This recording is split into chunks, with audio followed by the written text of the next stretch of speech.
Welcome to Veronica Live, and we have an exclusive interview, and I'm very excited about this interview. We have former Representative George Santos on the line, and I have really enjoyed hearing George. He has his own show, Witty Wednesdays, which I've joined into, and he's even let me talk on a few times. So welcome to Veronica Live for the first time, George. Well, thank you for having me, Veronica. It's a great pleasure to be here with you and your audience, and so glad to be here with you on the show and addressing your audience for the first time. Well, we've got a lot to get into, and I know we have limited time. You know, the hottest issue this week, and you know all these players, and John and I have talked about you several times on the show and wish you were up there because you vote the way we want somebody to vote. But this week, Marjorie Taylor Greene, who, you know, we're fans of because she's a fighter, is wants people to oust Speaker Johnson. But I personally don't want that because we need to focus on winning the White House. So what are your thoughts on that, George? So, look, I love Marjorie. Marjorie's a friend, an ally, somebody that I've known since 2020, and I think she's an absolute trailblazer for us in the Republican Party.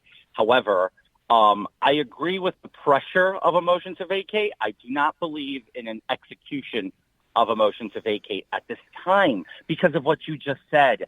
This opens up an absolute possibility for Hakeem Jeffries to just waltz right in and become Speaker of the House mid-Republican majority Congress. If you can't imagine that that's a possibility, then you're really not paying attention. We are down to a remarkably low majority. I think currently, until all the other vacant seats are filled, we have only 2 seats of a majority. Can you imagine the room for error? Not only that, it has been reported by Congresswoman Anna Paulina Luna from Florida that there are moderates willing right now to resign if this motion goes to the floor and passes. Well, so this is scary. We're facing the precipice. Well, I'm scared to death. Yeah, George, I'm just curious. Did you see the 60 Minutes interview yesterday with Hakeem Jeffries? I thought that was interesting because his contention was the Democrats are already effectively running the House. Which is true. The Democrats have been running the House since essentially day one. When I was there, it did not feel like we were in the majority. We had to concede almost every single point to the Democrats, or else we couldn't get anything passed. I mean, if we have moderates in the House like Mike Lawler, Anthony D'Esposito, and this faction of spineless liberal Republicans that are ruining this majority. That's exactly what they're doing. They're ruining this majority. Well, I wanted to ask you because I've had it with these green-haired liberal protesters on all these campuses, and then now we've got one out in Princeton. They're on a hunger strike, and they're saying now they're Muslim. You're a New Yorker, and I've heard you talk on your show. You actually saw the video from October 7th, and I really, I know people now are starting to share it. Patricia Heaton, who used to be on Everybody Loves Raymond, has shared clips of it. You've seen the video, George. Tell these protesters how stupid they are. I mean, my heart aches for Israel. Some of the hardest things I've ever seen and experienced in my life were within those classified briefings. I genuinely lost sleep for a couple of days. I came home crying that day. I left that room crying. I'm not scared of admitting that I cried or that I cry. I'm human. I have emotion.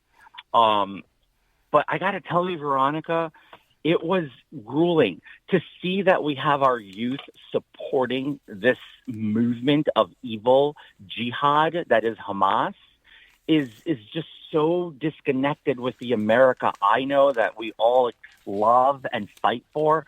And to have our youth being so poisoned by this just drives me absolutely insane. If only they saw what we saw. If only I could speak of classified briefings, you would understand. Well, I think it needs to be released because we've got to get these people on track. The other breaking news is that Trump has said, and you know this because the border is, John and I are tired of an open border. You know, people would be alive if some of these illegals weren't here. Trump has said he's going to deport these people. So I wanted you to tell us, are you in line with that? Because I'm pro-legal. Legal immigrants, my family, my mother from Spain, my father-in-law Hungary, my mother-in-law Scotland, they all came here legally. So I welcome you legally, but I don't welcome you illegally. Can we deport millions of people out of this country? Look, I've made this case before. I'm in favor of shutting down the border and solving the absolute crisis we have going on in the United States right now. Mass deportation is going to pose a massive challenge for President Trump, for the U.S. Congress, and also fiscally for us. It is a whale of a fortune to do. However, it can be done systematically and in an orderly fashion, right? But here's a problem. A lot of these folks that are here, some of them actually have, only about 9% have valid asylum claims. We are not about to start turning our backs on people seeking refuge from tyrannical regimes all across the world. I'm not with that. However, for all the people who are taking advantage of our system and flooding our system with their nonsensical, non-valid asylum claims, we should be sending them back. We should expand. The best way to have mass deportation is generally by increasing the immigration court system from 500 judges to 1,000 judges, because then the dockets will shrink and they will expedite these processes, and they're going to be able to decline and actively engage these people in removal proceedings from the United States. So that would be the best solution and the most economical solution. And also, it would create an opportunity that at the border, the encounter should be you're detained for 3 to 7 days within a processing center. And if that processing center is too full, nobody else is admitted, put them to the judge. Within 7 days, a decision comes back, boom, turn them right back. And if they're found to be having a fraudulent claim of asylum by that judge, that person is barred. And if they try to enter the country, they don't even get a chance to see a judge, just automatically go back. So that's the best way, is to create a no-tolerance border policy, and it can be done. The only thing is we need Trump back in the White House. Yeah, we do. You know, George, one of the things I wanted to ask you, you know these people in Washington, and it's a lot of two-faced people up there. I'm just curious what your reaction is to these. Are you kidding? They're two-faced? I know. I want to know about AOC, but John first. but anyway, what do you make of these Republicans that are quitting midterm? You know, like Mike Gallagher, for instance, and not that just quitting, but quitting in a manner that's purposely intended to damage the Republican majority. You know, because Gallagher resigned on the 19th, effective April 19th, one day after Wisconsin law stops somebody else from being appointed to fill his unfulfilled term, that he quit early on. So he purposely quit on that day so that his seat could not be filled. And what is going on? What's the mentality of these people up there to do this? I like Mike. Mike's a good guy. I can't make excuses for his actions. They were just inexcusable in a sense, right? I think Veronica just said it. How hard was Mike Gallagher? Such a rising star, such a conservative. Yeah, loved him. And it's just so I can't explain to you or your audience what happened there. All I can say is the following. The explanation given was simple.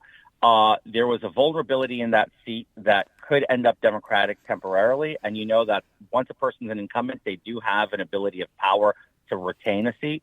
And then there's also another talking point that it was the local GOP chair who forced Gallagher to do that because they were trying to fend off a potential Alex Brusiewicz jumping into the special election. Now, Alex is a friend, staunch MAGA America First guy. We all love Alex. We all know Alex Brusiewicz. And I think it's what they were trying to call, fending off, quote unquote, the crazies.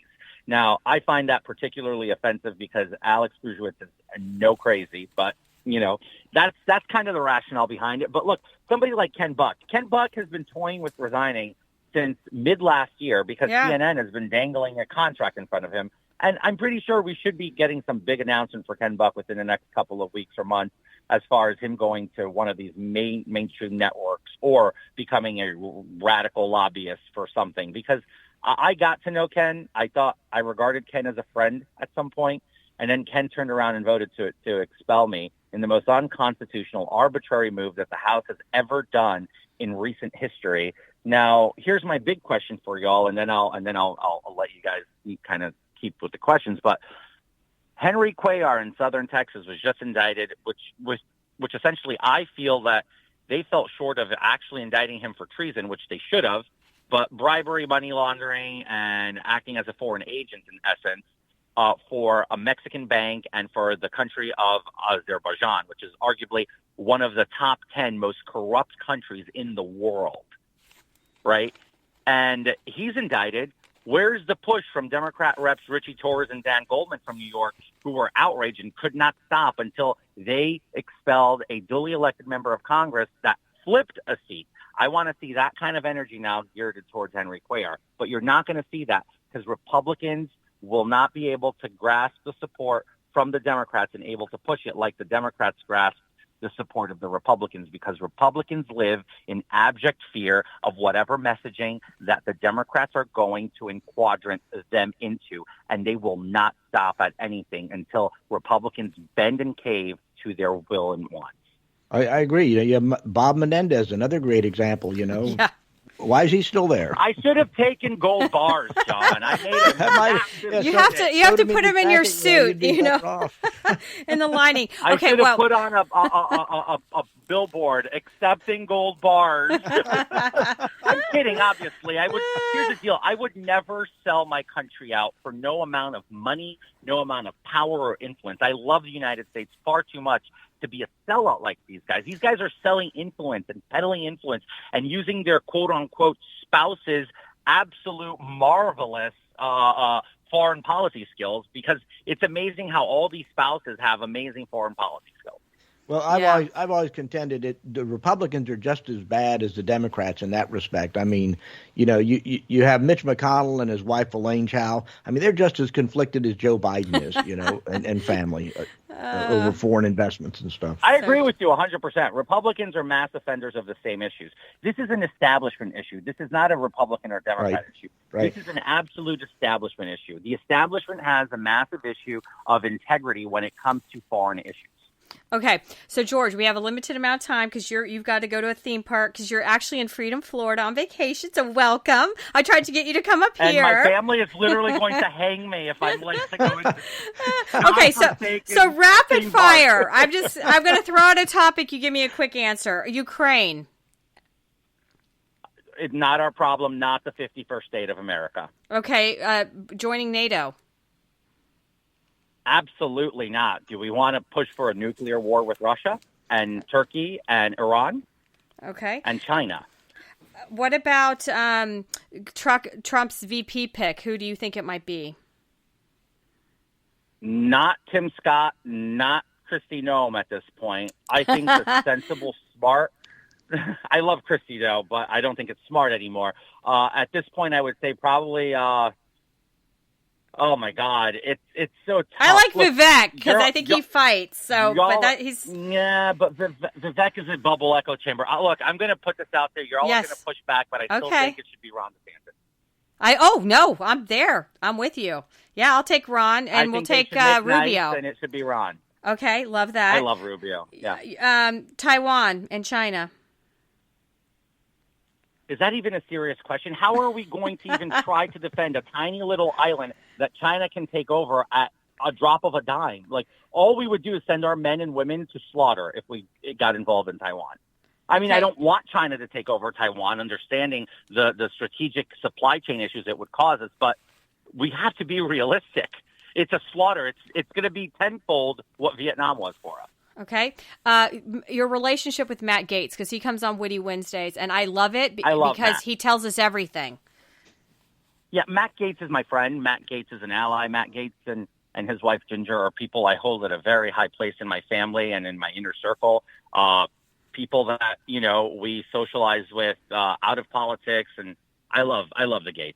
What a great family. What a great people. What great people. The dad. I know Don Gaetz personally, and you're right. I've known Matt for many years. When back when he was even before he was a representative, and he's the fighter. Real deal. Yeah, he's the real deal. That's what I wish you were Just there, think about George. it this way: whenever you hover over the target, you become enemy of the establishment. That's why Matt Gaetz is not well regarded by the establishment. Okay, AOC, please tell us something that we might like.